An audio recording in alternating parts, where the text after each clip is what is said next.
Bismillahirrahmanirrahim. Alhamdulillahi rabbil alamin. Wassalatu wassalamu ala sayyidina Muhammadin sayyidil mursalin wa ala alihi wa sahbihi wattabi'in. Kita kembali ke pembahasan kita, yaitu adalah pembahasan tentang cerita inspiratif imam-imam besar.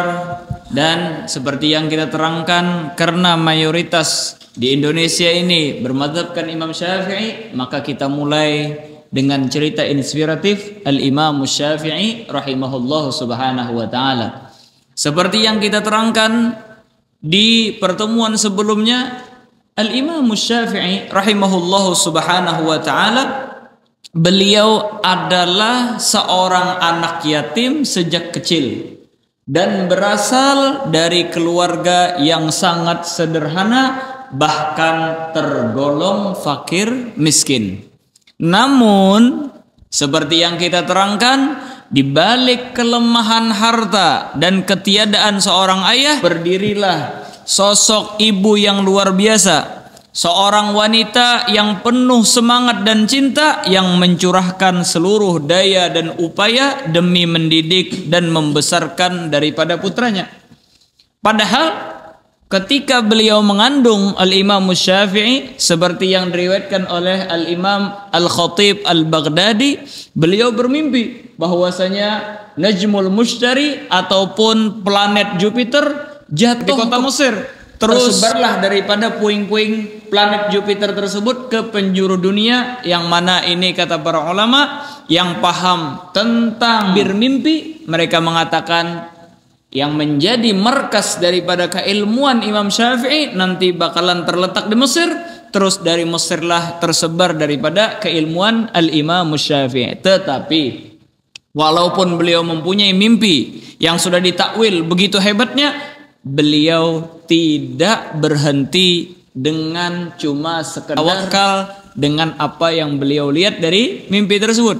Beliau malah berjuang luar biasa untuk membesarkan daripada Al-Imam Syafi'i rahimahullahu subhanahu wa ta'ala. Perjuangannya ibunya Imam Syafi'i ini bukan perjuangan biasa. Bahkan dikatakan bahwa jerih payah ibu Imam Syafi'i melebihi daripada jerih payahnya ibunya Imam Abu Hanifah untuk mendidik Abu Hanifah, dan melebihi daripada jerih payah ibunya Imam Bukhari untuk mendidik daripada Al-Imam Bukhari, yang insyaallah ini semua akan kita bahas pada kesempatan-kesempatan yang mendatang setelah kita selesai menceritakan tentang cerita Al-Imam Syafi'i rahimahullah subhanahu wa ta'ala. Ibunda Imam Syafi'i mengelilingi kota demi kota, perkampungan demi perkampungan, mendatangi halaga-halaga ilmu yang berada di zamannya. Beliau memohon kepada para pengajar supaya berkenan memberi kesempatan pada anaknya untuk turut duduk dan belajar bersama. Dan ini luar biasa betapa berat langkah daripada ibunya tersebut. Namun beliau tidak memedulikan itu semua, dengan sebab tekad beliau yang besar dan rasa cinta beliau terhadap anak beliau agar menjadi orang yang besar, jadi pelita bagi alam semesta ini. Akhirnya atas izin Allah subhanahu wa ta'ala, karena kesungguhan beliau ini, buah dari jerih payah beliau itu nampak nyata. Imam Syafi'i kecil mampu menghafal Al-Quran di usia yang dini, relatif muda, relatif masih anak kecil. Umur 7 tahun Al-Imam Syafi'i beliau sudah menghafalkan Al-Quran. Ini apa? Berkat perjuangan dan jerih payah daripada ibu beliau. Ibu beliau jerih payah luar biasa membesarkan daripada Imam Syafi'i. Beliau keliling satu kampung demi kampung yang lain, satu kota demi kota yang lain untuk menitipkan Imam Syafi'i belajar di sana. Akhirnya apa? Berkat perjuangan beliau tersebut, Allah Ta'ala wujudkan mimpi beliau dengan menjadikan Imam Syafi'i yang luar biasa di dalam usia yang relatif sangat muda, umur 7 tahun sudah menghafal daripada Al-Quranul Azim. Terus apa lagi?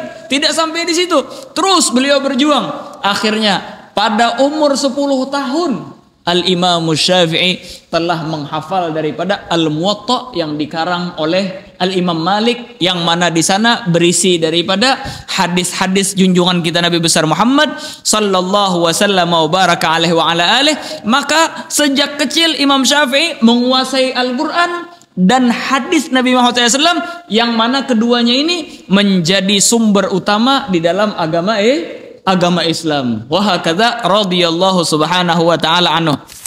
Pertanyaannya, mengapa demikian? Karena ibunya tidak sekedar membesarkannya, tetapi beliau benar-benar berjuang untuk mendidiknya. Disebutkan di dalam sebuah riwayat, jahadat Ummu Syafi'i fi tarbiyatihi. Ibunda Imam Syafi'i sungguh-sungguh berjerih payah untuk mendidik Imam Syafi'i. Kemiskinan yang mereka alami sampai ke titik di mana Imam Syafi'i tak mampu membeli buku ataupun alat tulis. Bayangkan, beliau saking miskinnya untuk beli buku, alat tulis tidak mampu. Namun ibundanya tidak menyerah. Beliau mengumpulkan tulang bilulang bahu ataupun pundak unta. Itu tulang bilulang beliau kumpulkan, beliau cuci, beliau bersihkan, beliau keringkan, dan beliau serahkan kepada Imam Syafi'i untuk menjadi media tulis bagi anak beliau, Al-Imam Syafi'i rahimahullah SWT. Dalam artian, Al-Imam Syafi'i ketika belajar, beliau tidak menulis di buku seperti kita. Beliau menulis di tulang bilulang pundak onta. Itulah yang menjadi sarana media beliau untuk belajar daripada ilmu agama. Ayo bayangkan, nggak bisa beli alat tulis, nggak bisa beli buku lain sebagainya.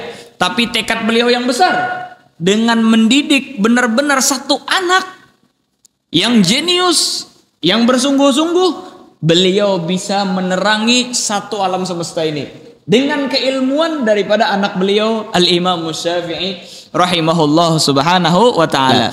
Bahkan diceritakan dalam riwayat itu, ibu beliau Al-Imam Syafi'i ini saking miskinnya, nggak punya apa-apa.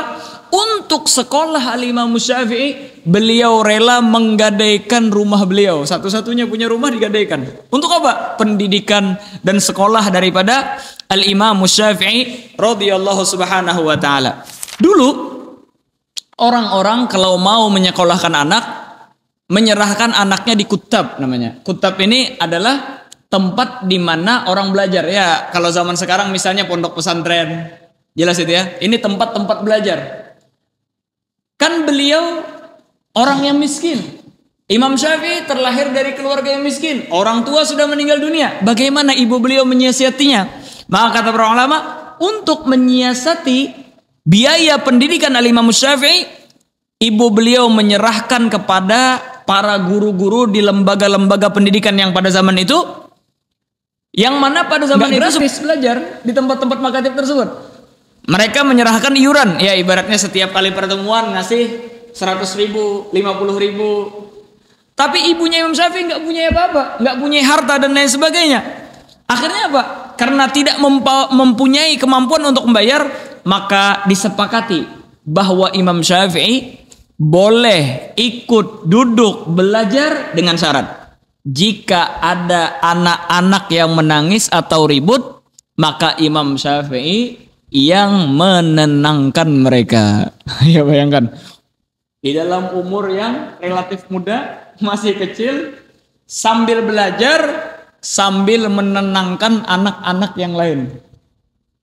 Beliau demi ilmu agama, karena beliau tahu bahwasanya beliau tidak memiliki apa-apa, akhirnya beliau untuk mendapatkan daripada ilmu agama tersebut, yang penting bisa hadir duduk belajar, gak jadi masalah. Walaupun sambil belajar sibuk menenangkan daripada anak-anak kecil yang sebaya sama beliau. Bayangkan. Sampai disebutkan oleh para ulama, ummun tasna'u majdan bi'idhami aktafil ibil. Seorang ibu yang membangun kejayaan umat dengan tulang bilulang onta. Bayangkan, beliau membesarkan anak beliau, mendidik anak beliau sampai menjadi orang yang bisa menjayakan daripada umat Islam dengan mengumpulkan daripada tulang bilulang pundak daripada onta. Kemampuan harta dan fasilitas yang beliau miliki mungkin tak seberapa, namun semangat, doa dan perjuangannya mengalahkan mereka yang memiliki segalanya. Harta bisa jadi terbatas, tapi jiwa besar beliau tak terbatas. Allah pun membalas usaha beliau dengan sebaik-baik balasan. Lahirlah seorang ulama agung yang keilmuannya menerangi alam semesta. Imam Syafi'i bukan hanya menjadi kebanggaan ibunya, tetapi beliau menjadi lentera umat hingga hari sekarang kita bisa menikmati dan mencicipi daripada jeripayah ibu beliau dan jeripayah beliau ketika menuntut ilmu. Wahakata. Mungkin zaman sekarang banyak orang-orang yang kaya melebihi daripada ibunya Imam Syafi'i untuk membeli kertas dengan gampangnya, membeli pulpen dengan gampangnya, tetapi tidak bisa mereka mendidik daripada anak-anaknya. Harta yang mereka miliki tidak mampu menjadikan anak yang berkualitas. Kenapa alasannya? Karena kata para ulama seperti ini. Kama nakunu takunu tarbiyatuna. Wa kama nansha'u yansha'u auladuna ghaliban. Fa in 'azzamna al-'ilma 'azzamahu auladuna. Wa in haggarnahu haggaruh syi'na am abaina wan nadir la hukma lahu. Sebagaimana kita, demikian pula pola pendidikan kita. Sebagaimana kita tumbuh, demikian pula anak-anak kita akan tumbuh. Jika kita agungkan ilmu, maka anak-anak kita pun akan mengagungkan daripada ilmu. Jika kita merendahkan ilmu, maka anak-anak kita pun akan merendahkan daripada ilmu. Iya, memang banyak mungkin orang tua yang mempunyai cita-cita dan tekad supaya anaknya menjadi orang yang hebat. Tetapi apa? Tetapi kelakuan mereka tidak seperti itu.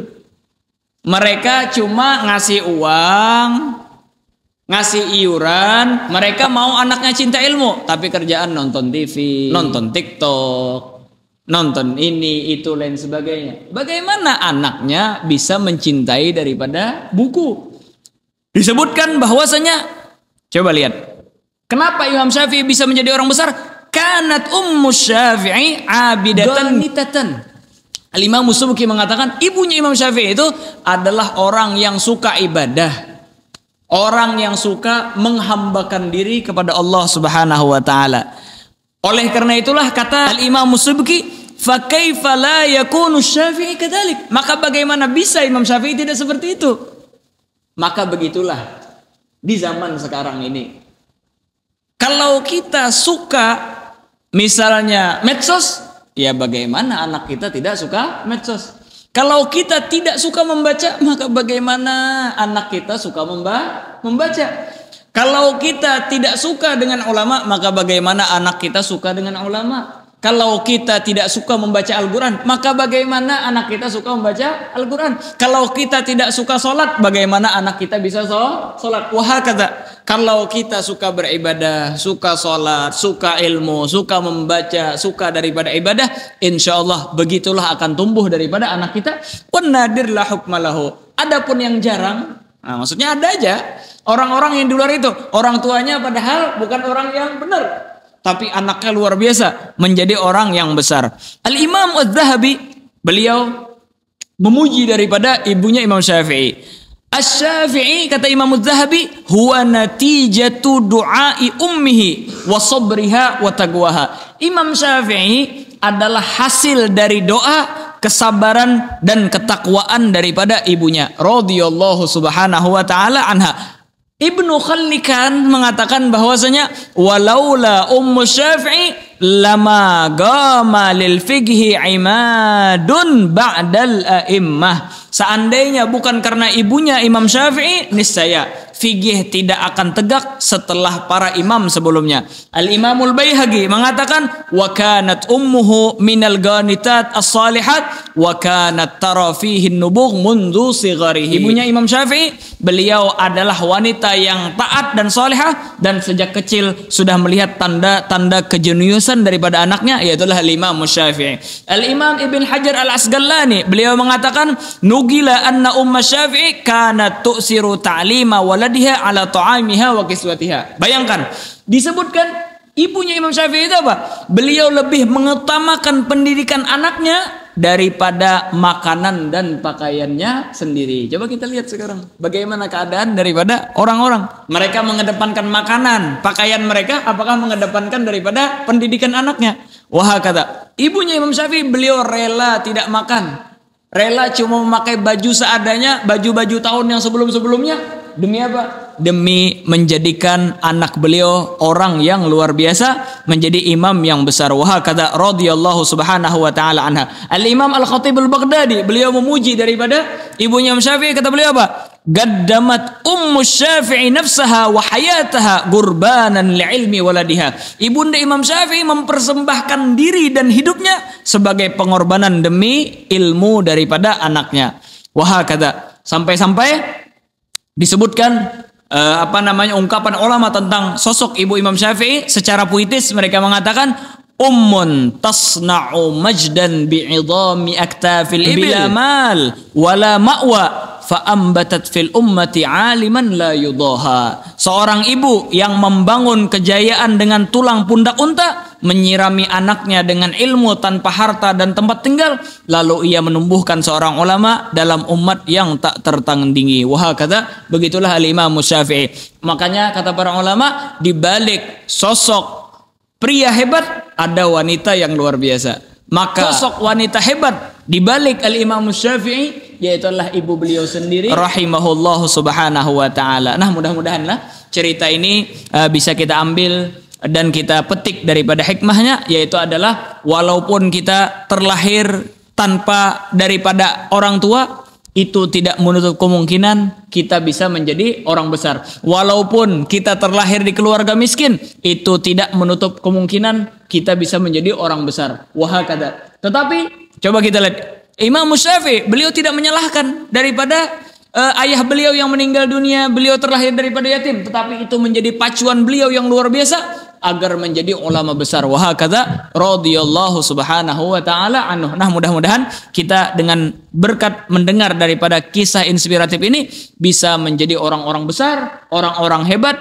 Apapun cobaan, apapun rintangan di hadapan kita, itu tidak menghalangi kita untuk menuntut ilmu dan menjadi orang besar, sehingga kita juga bisa termasuk daripada orang yang ikut andil di dalam bagian penerangan di dalam mata dunia ini, di dalam penerangan permukaan bumi ini, daripada timur sampai ke barat. Amin ya rabbal alamin.